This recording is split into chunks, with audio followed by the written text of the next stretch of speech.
At the dawn of human consciousness, before we could even articulate the word mother, the concept already existed, imprinted not on stone tablets, but in the very structure of our psyche. This is the power of an archetype, and of all the archetypes that inhabit what I call the collective unconscious, none is as fundamental, as omnipresent, and as dangerously dual as that of the Great Mother. We are speaking of a primordial image that does not just refer to our personal mother, the figure who gave us birth, although she is the first carrier of this symbol.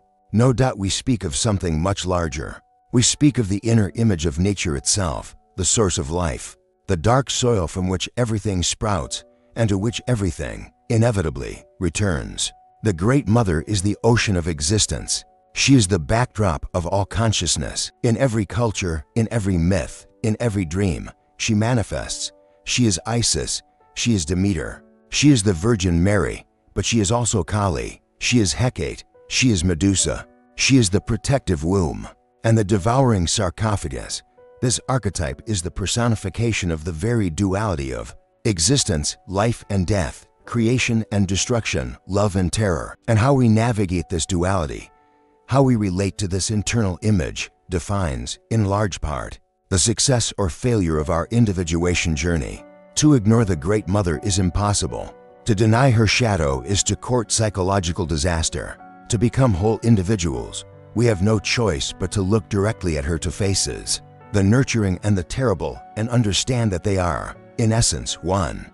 This is a journey to the foundations of the soul, and if you feel the call to explore these profound truths, consider subscribing to this channel, as this is exactly what we do here.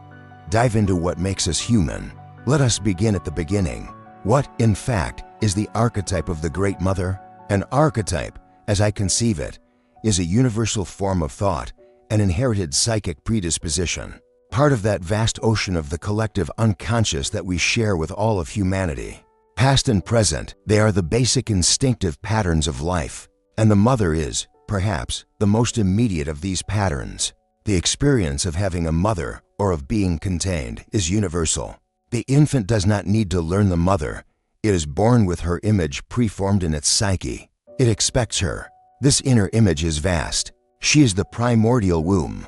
She is the initial chaos, the prima materia of the alchemists, the undifferentiated substance from which all conscious life emerges. Think about it. The consciousness of the ego, our I, is born from a state of unconsciousness, just as the child is born from the womb. This initial state of fusion, of non-differentiation, is the realm of the Great Mother. It is a state of participation mystique, where there is no I and other. It is the paradise of infancy, the Garden of Eden, where all needs are magically supplied.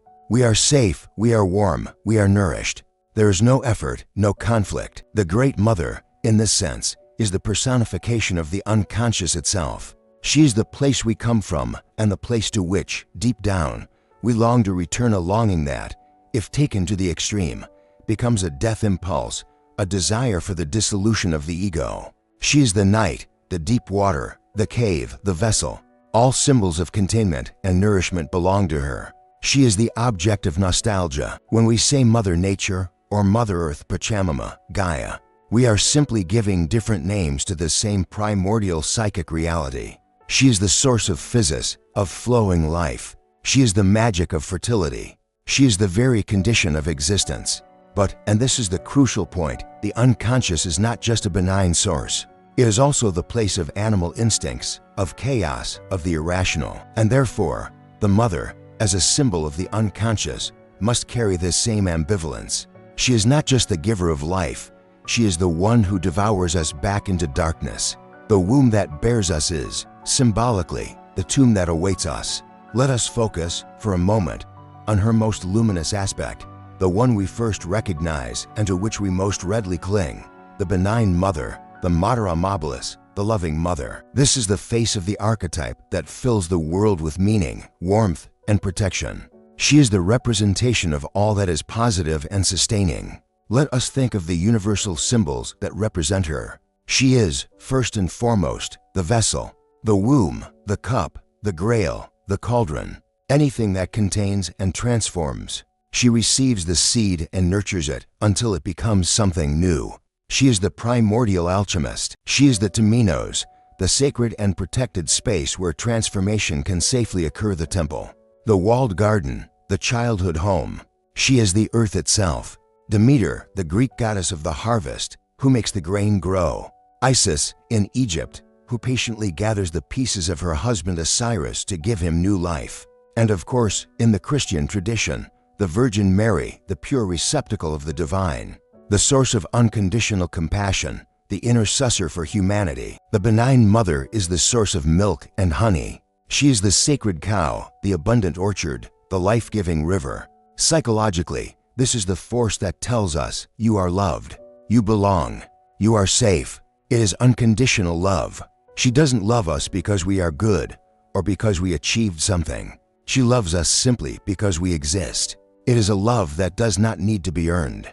It is a love that is. She is the safe harbor to which we can return when the world becomes too harsh, too cold, too logical. She is the necessary counterpoint to logos, the masculine principle of reason and order. She is eros, the principle of connection and relatedness. She is feeling, intuition, the connection to the earth and the body. Without a sufficient experience of this inner benign mother or externalized in our personal mother, the psyche remains fragile, like a plant without roots. She is the fertile soil.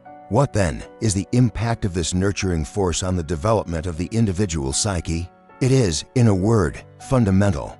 The archetype of the benign mother, when properly constellated, whether through a good enough personal mother or through other experiences of nurture, is what allows for the formation of a healthy ego. The ego, the center of our consciousness, needs to emerge from that primordial ocean of the unconscious, and it can only do so if it feels a secure base.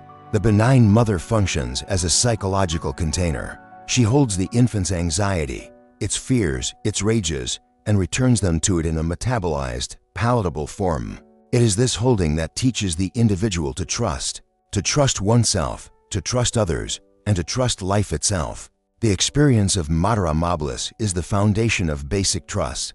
It is she who gives us permission to explore. Think of a small child in a park. He plays, runs, adventures, but every so often looks back to see if his mother is still there. Her secure presence is what gives him the courage to move away. She is the secure base.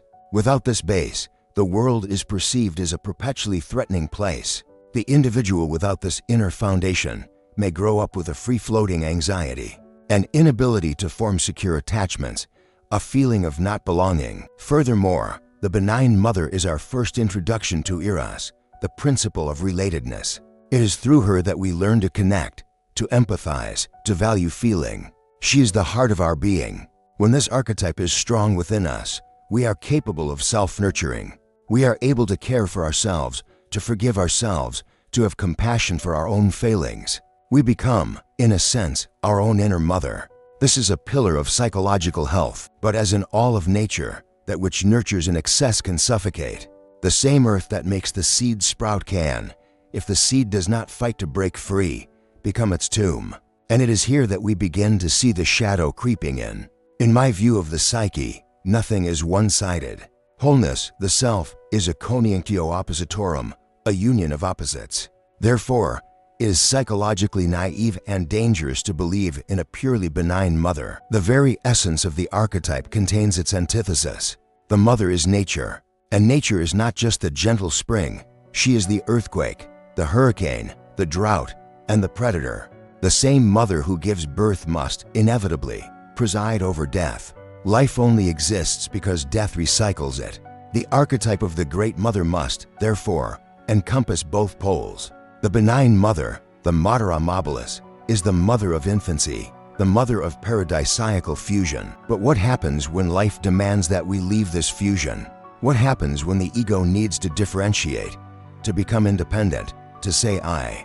At that exact moment, the benign mother, if we cling to her or if she clings to us, changes her face. What was protection becomes a prison. What was nourishment becomes poison. What was the safe womb becomes the devouring abyss. This is the terrible mother, the Mater Terribilis. She is not a separate entity. She is the shadow of the benign mother. She is the same goddess, but in her dark aspect. When the hero needs to leave on his journey, the mother who begs him to stay, who cries, who makes him feel guilty, who makes him sick so he won't leave her, is acting as the terrible mother. Unconditional love, when it does not allow for separation, becomes a devouring love.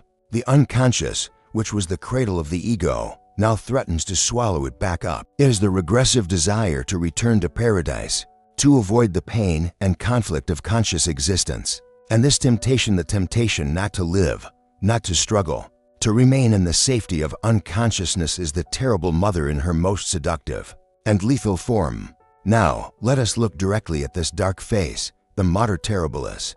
If the benign mother is the garden, the terrible mother is the impenetrable forest, the sucking swamp, the barren desert. Her symbols are as powerful as those of her opposite pole, but they speak of death, stagnation, and dissolution. She is the abyss, the Ouroboros, the serpent that eats its own tail, is the perfect symbol of fusion with her, a closed cycle of self-consumption, where nothing new can be created. She is the dark crone, the witch, Hecate, the goddess of dark crossroads, Baba Yaga from Slavic folklore, who lives in a hut on chicken legs and devours the lost. She represents the instinctive, irrational side of nature that is hostile to human consciousness. She is Medusa, whose gaze petrifies, turns the living man into dead stone, a perfect metaphor for psychological stagnation, for the fear that paralyzes action. And most prominently, she is the dragon.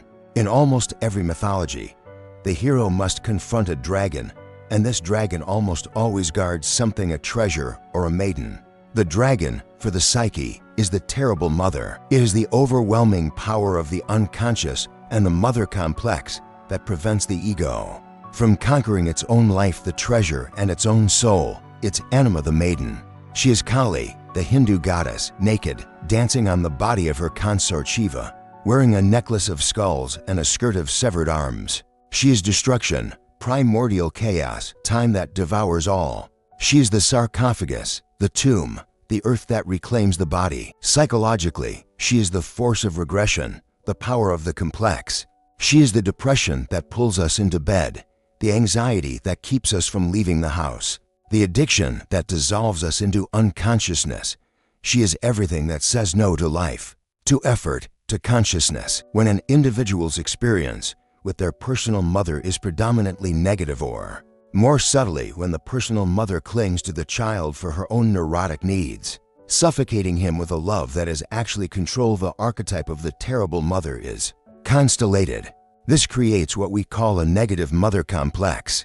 A complex is a cluster of psychic energy, of memories and emotions, around an archetypal core, in this case, the devouring mother. The man or woman dominated by this complex lives in an invisible prison. For the man, this often manifests as the puer aeternus, the eternal boy. He may be 40 or 50 years old, but psychologically, he has never left the womb. He is incapable of committing to a job, to a relationship, to life. He expects the world or a partner to take care of him as his mother did, or as he wished she had. He fears strong women as they threaten to swallow him, projecting the terrible mother onto them. Or he seeks only women who will mother him, perpetuating the cycle. His life is provisional, marked by stagnation. For the woman, the negative mother complex can be devastating. She may identify with the terrible mother, becoming herself a devouring, critical, and controlling figure, especially with her own children. Or, conversely, she may have her own feminine principle, her eros completely annihilated. She may feel a deep sterility, an inability to create, whether children, ideas, or projects, or a total disconnection from her own body and instincts. In both cases, the result is the same, an unlived life. The individual is possessed by the archetype. The ego is weak, unable to make decisions, perpetually trapped in the spider's web. The terrible mother becomes fate. Life is seen as an overwhelming nightmare, and the only refuge is regression, fantasy, or death itself. If this description resonates with you, know that it is one of the most common human struggles. Leave a comment on how you perceive this dynamic, as sharing it is already an act of consciousness. Faced with such overwhelming power, how can the psyche break free? The answer, as always, lies in the myths. Mythology is the textbook of the soul, and the most important myth, in this context, is the hero's journey. Almost universally, the hero's first and most crucial task is not to conquer a kingdom, but to slay the dragon.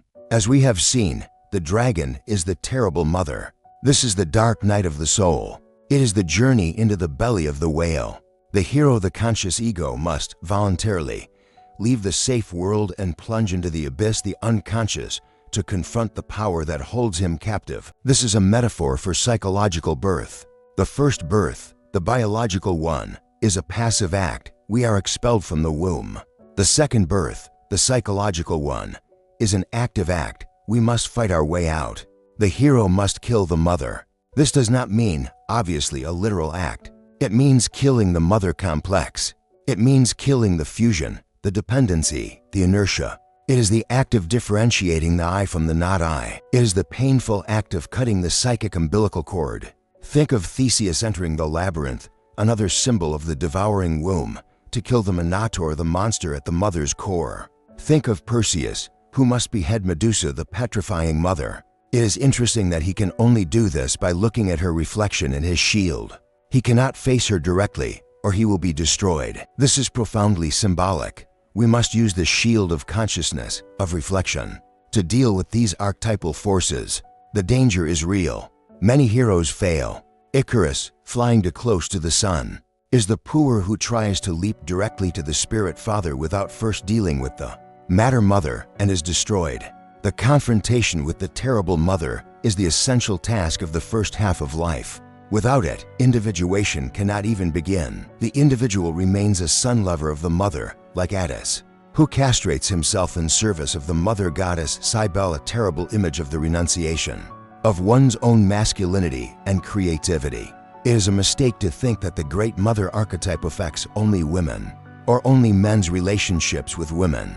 Being an archetype of the collective unconscious, it exists in all of us. In a man, the first carrier of the archetype is, of course, his personal mother. How he relates to her will indelibly shape his anima, the inner feminine figure, who represents his own soul and his feeling side. If he is trapped in the negative mother complex, his anima will remain undifferentiated, infantile. He will project this anima mother onto all women, demanding they be the perfect goddess and, at the same time, fearing they will devour him. He will be incapable of a real, equal relationship. Freeing his anima from the mother archetype is his primary task in order to mature. In a woman, the dynamic is even more complex, as she runs the risk of identifying with the archetype. She is the mother, in potential or in reality. If she identifies only with the benign mother, she can become a martyr, someone who lives only for others, with no identity of her own, exhausting herself in a service that secretly expects a payment that never comes. If she identifies with the terrible mother, often as a result of her own negative mother complex, she becomes the witch, the critical, controlling woman who knows what's best and destroys the individuality of everyone around her. The woman's journey is not to kill the mother in the same sense as the male hero, but rather to differentiate herself from it. She needs to discover who she is beyond her biological or social role as mother. She needs to rescue her individual identity, her animus, her logos principle from the fusion with the great mother archetype. For both man and woman, the goal is the same: to develop a conscious relationship with this primordial power, instead of being unconsciously possessed by it. If the first step is battle, the final step is reconciliation. The goal of the psyche is not division, but wholeness. We cannot simply kill the terrible mother and live forever in the arms of the benign mother. That would be to regress into one-sidedness, into infancy. The goal is not to destroy the shadow, but to integrate it. The dragon, once slain, that is, once its unconscious power over us is broken, reveals the treasure. And the treasure is the very life energy that was trapped in the complex. The terrible mother, when confronted and understood, transforms. Her devouring energy, which was once stagnation, becomes an immense source of creative power. The same water that drowns is the water that gives life. The same darkness that blinds is the source of all intuition. This is the great alchemical paradox, the coniunctio oppositorum, the union of opposites. The hero, having defeated the dragon, must return and make peace with the goddess. He must recognize that the benign mother and the terrible mother are one. he must learn to honor both aspects. He honors the nurturing aspect by accepting love, connection, and care. And he honors the terrible aspect by accepting limits, death, pain, and the dark side of existence. To integrate the Great Mother means to accept life as it is, a union of creation and destruction. It means developing what the alchemists called the vas operans, the operating vessel of strong consciousness and ego that can hold the tension of the opposites without breaking. It is here that the individual finds true wisdom. He is no longer at the mercy of the unconscious, the devouring mother, nor is he fleeing from life stuck in nostalgia for the benign mother. He stands in the center, conscious, able to draw energy from both sources. And if this search for integration and wholeness is something that interests you, give this video a like so we know we are on the right path. We arrive, at last, at the final purpose of this entire psychological struggle. I call this purpose individuation. It is the process of becoming who you truly are, in your totality. It is the journey to realize the self, the archetype of wholeness, the center of the psyche, which encompasses both the conscious and the unconscious. And individuation requires differentiation from the Great Mother archetype. As long as we are in fusion with the mother, whether in her benign aspect stuck in the comfort zone or her terrible aspect paralyzed by fear, we are not individuals. We are merely extensions of the collective unconscious, repeating ancestral patterns. The first step of individuation is the birth of the ego, the hero's journey, the confrontation with the dragon mother. This is the I declaring itself against the we. But individuation does not stop there. After the confrontation comes integration. Topic 9. The mature ego must reconnect with the unconscious, the mother, but this time consciously. It does not dive in to be dissolved, but to dialogue. It recognizes the mother not as an external force that controls it, but as a vital part of its own psyche. To achieve individuation is, in a sense, to go beyond the womb. It is to leave the infantile paradise behind, voluntarily, to embrace the complexity and responsibility of conscious life. It is to become one's own mother and one's own father. It is to find the center within oneself, not in an external figure. The self is symbolized by the mandala, a circle that contains and unifies the opposites. The Great Mother is the primordial circle, the Ouroboros, but the mandala of the self is a conscious circle. The journey of the Great Mother is the journey of consciousness itself. We are born from her, we fight against her to define ourselves, and finally, we reconcile with her to become whole. It is the story of all human life, echoing from the depths of time to the very center of your own soul.